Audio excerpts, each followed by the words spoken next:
바로 연결되는 거야. 제가 웬만하면 이런 얘기 하고 싶지 않은데 하도 나라가 개판이니까. 근데 이 개판이 된 중심에 누가 있는 겁니까? 김건희가 있는 거거든요.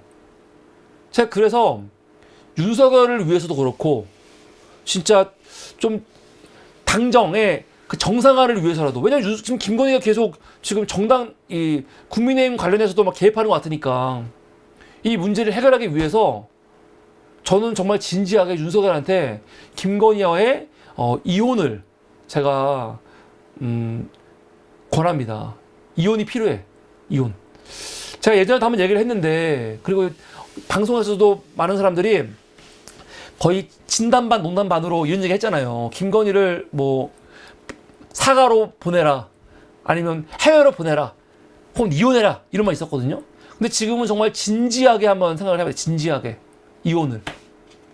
아마 이혼하면은 윤석열 지지율이 올라갈 거예요. 실제로. 왜냐면 동정 여론. 우리 국민들이 또 되게 마음이 약하거든요. 그래서 아마 동정 여론이 있어가지고 아마 올라갈 거예요.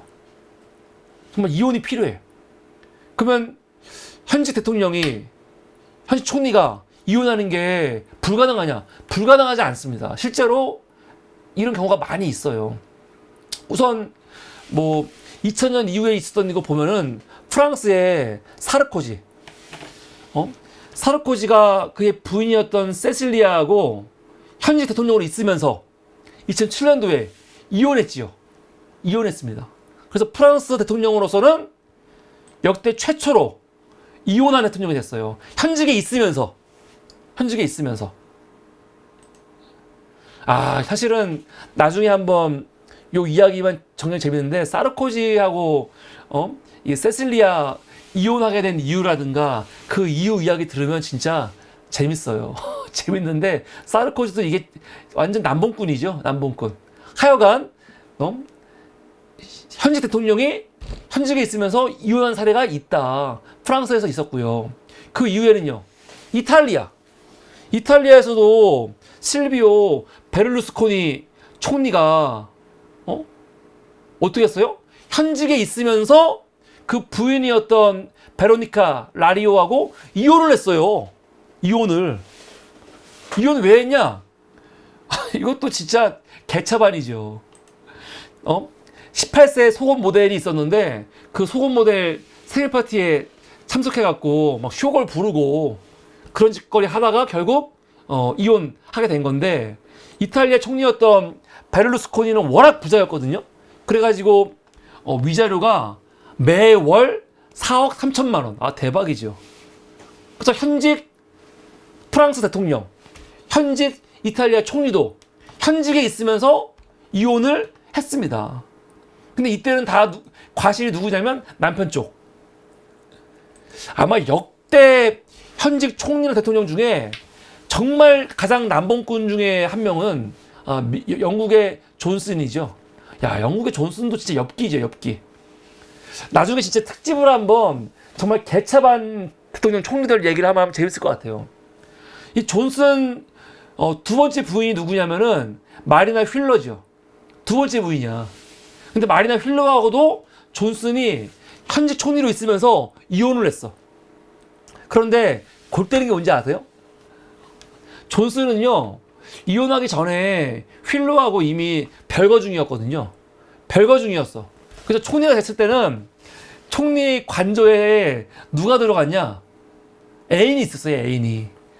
캐리 시먼즈. 그 캐리 시먼즈하고 총리 관저에서 살고, 그리고 법률상 진짜 부인들 있죠. 진짜 부인은 밖에서 사는 거지.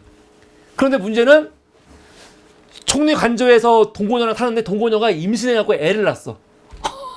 그러면서 이혼을 서둘러 갖고 이혼을 한 거예요. 그래서 영국에서는요, 퍼스트 레이디가 아니고 뭐라고 불렀냐? 퍼스트 걸프렌드. 진짜 웃겨. 그래가지고 결국은 이 존슨이 2020년 5월 달에 이 휠러랑 이혼하고 이 동거녀였던 시먼즈하고 다시 결혼을 합니다. 지금 부부죠. 이거 조선일보 기사를 보면요. 이 새끼 대단해요. 첫 번째 부인과 이혼하고 12일 만에 필러랑 재혼한 다음에 그 이후에 어떻게 했냐. 존슨의 아이를 낙태하거나 유사한 사람도 있었고 혼외자도 한 명 있다. 존슨과 휠러가 별거 했다가 재결합했지만 시먼즈와의 관계가 드러나자 휠러와 4명의 자녀는 완전히 결별을 고했다고 하면서 존슨도 엄청 남봉꾼이 남봉꾼. 그래서 현직에 있을 때 이혼하고 동시에 결혼까지 했어. 시먼즈하고. 아, 대단하지 않습니까? 캐나다의 미남 총리 트리도. 트리도는 현직이죠.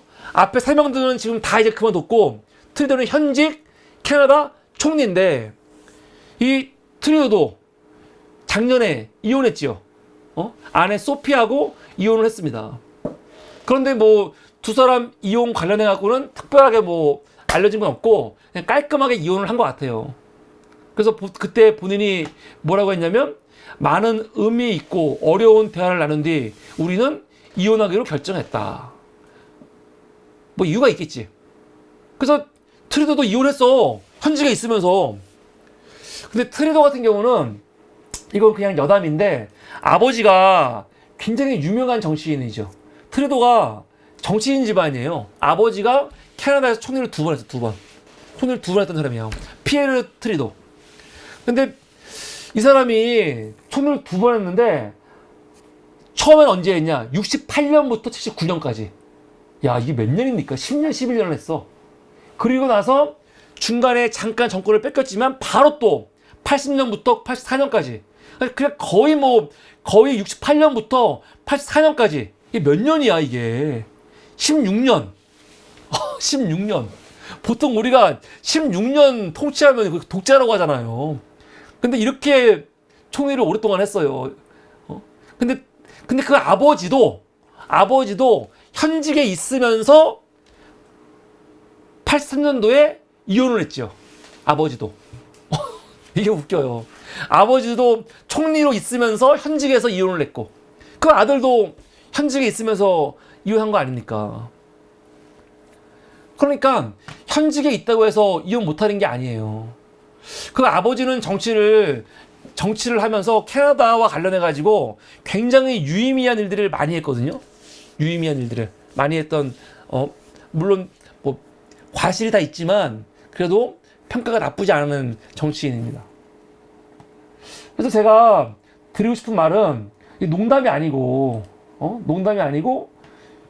진짜로 윤석열이 살려면은 김건희하고 이혼을 해라. 저는 이혼하는 게 필요하다 생각이 들어요. 이혼하면은 지지율이 올라갈 거예요, 진짜로. 그리고 윤석열이 앞으로 국정 운영하는데도 도움이 많이 될 거고 당정 간에도 그리고 대통령실 안에서도 국무위원들이 일하는데도 굉장히 아마 더 일이 잘 될 겁니다. 왜냐면 우리 상상을 초월해가지고 김건희가 아마 개입해가지고 일이 안 되는 게 많을 거거든요. 물론 리스크가 있죠. 어떤 리스크가 있냐? 김건희가 가만히 있겠습니까? 그냥 이혼 당한 다음에 가만히 그냥 사서 가갖고 조용히 있겠습니까? 그러지 않고 또 지가 엄청 많은 일을 벌이겠지. 그러면 이제 그 리스크가 있기 때문에 뭐 현실적으로 쉽지 않겠지만 그 정도로 지금 김건희 리스크가 워낙 크니까 윤석열도 문제가 많죠. 윤석열 자체도 치상병 관련해 갖고는 윤석열이 이 외압 문제. 사실은 윤석열 지금 특검도 나오는 이유가 이게 뭡니까? 임성근 구명 때문에 나오는 거 아니야? 근데 있는 임성근 구명 로비에 있어갖고 블랙펄 림페스트하고 김건희 연관이 있는 거 아닙니까? 그러니까 치상병 사건도 김건희와 연관이 있는 거고 그러다 보니까 윤석열도 거기에 들어간 거거든요. 그 중심에 김건희가 있는 거거든. 그래서 윤석열이 본인 문제도 해결하기 어렵겠지만 우선 김건희 먼저 정리를 해야 된다. 제가 그런 말을 정말 진지하게 합니다. 진지하게. 냉정하게. 왜냐하면 대통령이 어떻게 사적인 게 있습니까? 뭐 공사 구분하자고 하는데 대통령이 공사 구분이 어딨어요. 사적으로 이런 관계가 이렇게 지금 얽혀가지고 김건희가 그냥 사적으로만 관계가 끝나는 게 아니잖아. 공적인 영역에서 이렇게 나이를 엉망으로 하니까 얼마나 문제가 많습니까? 그래서 저는 진지하게 정치 유튜버로서 윤석열한테 김건희와 이혼하라고 제가 정말 공식적으로 공개적으로 내가 권유합니다. 그럼 지지율 올라간다. 그리고 역대 이혼한 사람들 많이 있어요. 대통령들 중에. 겁먹지 말고 이혼을 요구해라. 이렇게 말씀을 드립니다. 이게 오늘 세 번째 이슈였습니다.